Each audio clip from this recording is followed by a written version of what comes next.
Hello viewers, ইটো সিটোৰ বহুতো বাই অংকিতা এণ্ড যুগল ইউটিউব চেনেলটোলৈ আপোনালোকক স্বাগতম জনাইছোঁ। আজি আমি আপোনালোকক দেখাব লৈছোঁ উজনি অসমৰ তিনিচুকীয়া জিলাৰ ৰূপাইস্থিত এখন electrical farm Shiva technical enterprise, য'ত আমাৰ দৈনন্দিন জীৱনত অতিকৈ প্ৰয়োজন হোৱা বৈদ্যুতিক ট্ৰেন্সফৰ্মাৰ প্ৰস্তুতকৰণ আৰু মেৰামতি কৰা হয়।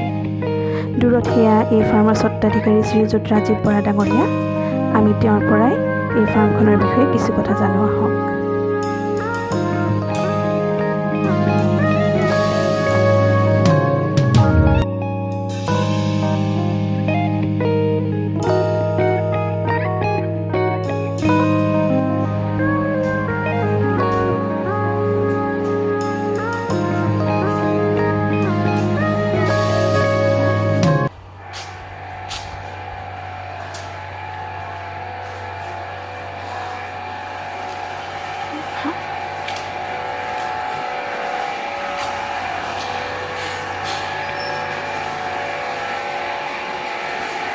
টেষ্টিং মেচিন দেই, হয়, টেষ্টিং লেব।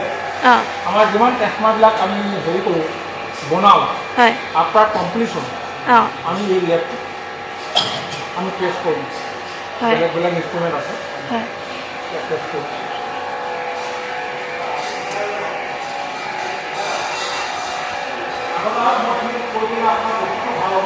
হয়, এইটো হিট চেম্বাৰ বুলি কয়। হয়, এইটো হিট চেম্বাৰ। হিট চেম্বাৰ ন? বনোৱাৰ পিছত আমি ইয়াত ভৰাওঁ। হয়, টেষ্টমাৰ যিটো প্ৰপাৰ ভেলু লাগে, এই ভেলুটো ইয়াত ভৰালে আমি এই প্ৰপাৰ ভেলুটো পাওঁ। আমাৰ হিট চেম্বাৰ দুটা আছে। আৰু এটা সেইটো ন?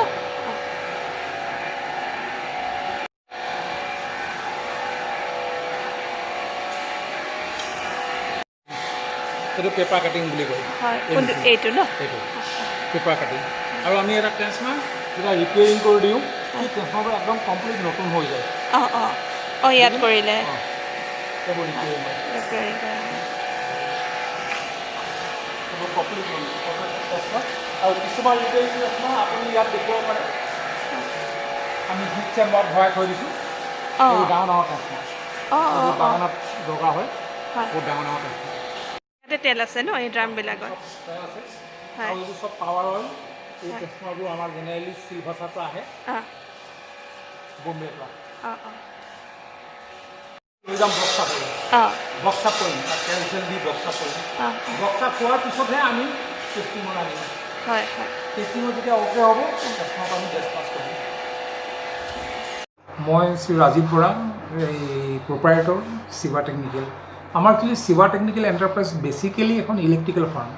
আৰু এই ইলেক্ট্ৰিকেল ফাৰ্মৰ এটা অংশ হিচাপে আমি ইয়াত মেইনলি আমাৰ যিটো ইষ্টাব্লিছমেণ্ট আছে, আমি ইয়াত ট্ৰেন্সফৰ্মাৰ যিখিনি আমাৰ distribution transformer and power transformer, এই গোটেইখিনি ইয়াত আমাৰ ৰিপেয়াৰিং হয়। আৰু আমি এই আমাৰ যিটো ইয়াত ৰিপেয়াৰিং কৰোঁ, এই ৰিপেয়াৰিঙৰ আমাৰ কৰ্মক্ষেত্ৰখন mainly APDCL, Assam Power Distribution Company Limited, আৰু লগতে আমি অৰুণাচল প্ৰদেশৰ এই ইলেক্ট্ৰিচিটি বৰ্ডৰ যিখিনি ট্ৰেন্সফৰ্মাৰ আমি আপ টু তেজু, নামচাই তেজু, সেইখিনিও আমি কাম কৰোঁ। আৰু লগতে ইয়াখিনিত যিখিনিত MNC গাৰ্ডেন আছে, মাল্টিনেশ্যনেল কোম্পানীৰ যিখিনি গাৰ্ডেন আছে, এপিজয়ী টি গ্ৰুপ, ৱাৰেণ্টি লিমিটেড, মেকলেট ৰচেল, ইয়াৰ যিখিনি MNC কোম্পানী গাৰ্ডেন আছে, এই গোটেইখিনি গাৰ্ডেনৰ কামখিনি আমি ট্ৰেন্সফৰ্মাৰ আমি মেইনটেনেঞ্চ কৰোঁ। আৰু লগতে ইয়াত আমাৰ হিন্দুস্তান ইউনিলিভাৰ লিমিটেড বুলি এটা প্ৰজেক্ট আছে, ডেট মিনছ কোম্পেনী আছে। সেই কোম্পেনীৰ যিখিনি পাৱাৰ ট্ৰেন্সফৰ্মাৰ 33 kV ট্ৰেন্সফৰ্মাৰ আৰু যিটো পাৱাৰ লাইন, সেইখিনিও আমি গোটেইখিনি মেইনটেনেঞ্চ কৰোঁ। আৰু ইয়াৰ উপৰিও আমি ধৰক লোকেল যিখিনি ক্লায়েণ্ট আছে, আমি সেইখিনিও কামো কৰা হয়। আৰু নট অনলি ট্ৰেন্সফৰ্মাৰ ফেক্টৰী বুলিয়েই নহয়, আমি এই ফাৰ্মখনৰ যোগেদি installation of transformer, 11 kV line, 33 kV line আদি কৰি অল ইলেক্ট্ৰিকেল ৱৰ্কছ আমি গোটেই কামখিনি ইয়াত কৰোঁ। একচুৱেলি 2005 চনৰ পৰাই এই বস্তুটো বেচিকেলি আমি চিন্তা কৰিছিলোঁ এনেকুৱা এটা কাম কৰিম বুলি। আৰু 2005 চনৰ পৰাই আমি কামখিনি আৰম্ভ কৰি যতদূৰ সম্ভৱ 7 চনৰ পৰাই আমি সম্পূৰ্ণকৈ এই ইষ্টাব্লিছমেণ্টটো মানে বহালোঁ আৰু তাৰপিছত আমি কাম কৰি গৈ আছোঁ বিভিন্ন গভট নন গভট প্ৰাইভেট যিখিনি অৰ্গেনাইজেশ্যন আছে সকলোৰে কাম কম বেছি পৰিমাণে আমি মানে কৰি আছোঁ আৰু এই কামখিনি কৰিবলৈ যাওঁতে আমি আৰু ইয়াত ধৰক বহুত কেপিটেল ইনভেষ্টমেণ্টৰ কথা আহে কিন্তু আমি গোটেইখিনি কেপিটেল ইনভেষ্ট কৰিব পৰা নাই কাৰণে আমি বস্তুটো যি প্ৰকাৰে এনালাইজ কৰিব লাগিছিলে সেইখিনি পৰা নাই আৰু ভাবিছোঁ অনাগত দিনত চেষ্টা কৰিম ধন্যবাদ